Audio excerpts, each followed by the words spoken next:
Magandang hapon mula sa DOST Pag-asa. Narito ang latest weather update dito sa binabantayan po nating weather system na si Typhoon Tinyo ngayong 2 p.m. November 3, 2025.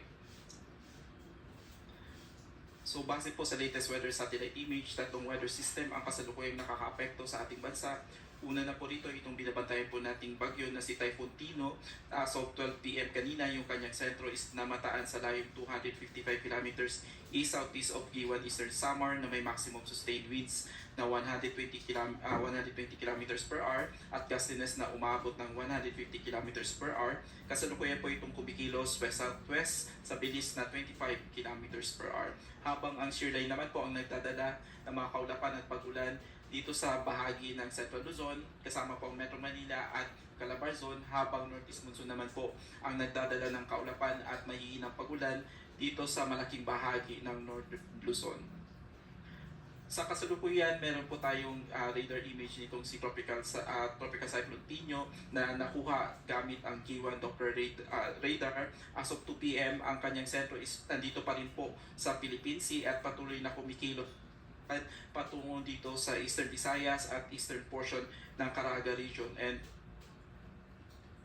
ang mga pag-ulan na dala po nitong si Tropical Cyclone Tinyo at kasalukuyan po nagdadala po siya ng mga pag-ulan dito sa Eastern Visayas at dito sa may Caraga region at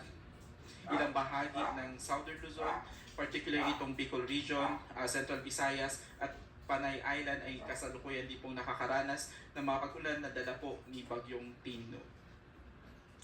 Base po sa TC Forecast Track at Intensity,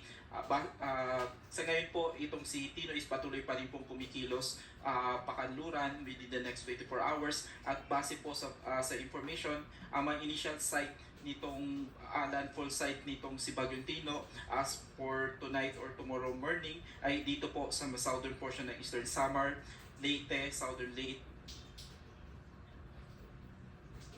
po itong si Bagyong Tino dito sa may Visayas patungo sa may Northern Palawan at lalabas ng ating kalupaan dito sa West Philippine Sea by Wednesday afternoon at lalabas po ng ating PAR by Thursday morning. At hindi po natin naalis yung posibilidad na mag-rapid intensify pa po ito bago mag-landfall dito sa may eastern section ng ating bansa at after landfall ay maaari po itong makaranas ng slightly na paghina dahil po sa interaction ng bagyo dito sa makalupaan sa Visayas at maaari niya rin pong ma-maintain yung typhoon category throughout its passage dito sa ating bansa. Kasalukuyan po nakataas ang signal number 4 dito sa Dinagat Islands at sa Siargao at Bukas Island Grande, habang signal number 3 ang nakataas sa southern portion ng Eastern Samar, southern portion ng Samar Province, central and southern portion ng Leyte, southern Leyte, sa central portion ng Cebu kasama po ang Camotes Island, at eastern portion ng Bohol at kasama po ang nalalabing bahagi ng Surigao del Norte. Signal number 2 naman po ang nakataas sa southern portion ng Masbate, central portion ng Eastern Samar, central portion ng Samar, nalalabing bahagi po ng Leyte, Biliran, nalalabing bahagi po ng Bohol, nalalabing bahagi po ng Cebu kasama po ang Bantayan Island, northern and central portion ng Negros Oriental, Negros Occidental, Sihor, Guimaras, Capiz at Iloilo. Signal number 2 pa rin po ang nakataas sa southern portion ng Aklan, southern portion ng Antique, northern portion ng Surigao del Sur, northern portion ng Agusan del Sur at northern portion ng Agusan del Norte kasama po ang Camiguin Island.